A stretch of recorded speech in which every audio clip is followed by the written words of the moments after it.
Hi, this is Hayden from Connect TV. Welcome to my video on Power BI tutorials. In this quick video, I'm going to show you how to simply and quickly format your DAX code so it becomes much more readable. So, give you an example.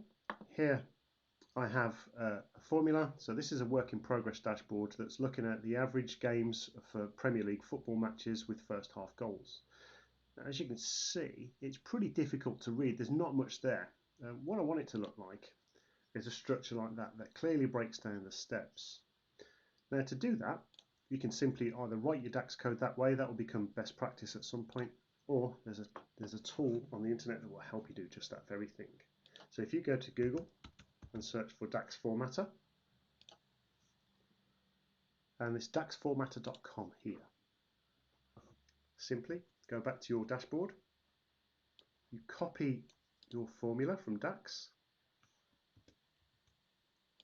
you paste it into here, hit format, wait for just a moment, select copy and paste, and there you go. That's how easy it is to format your DAX code.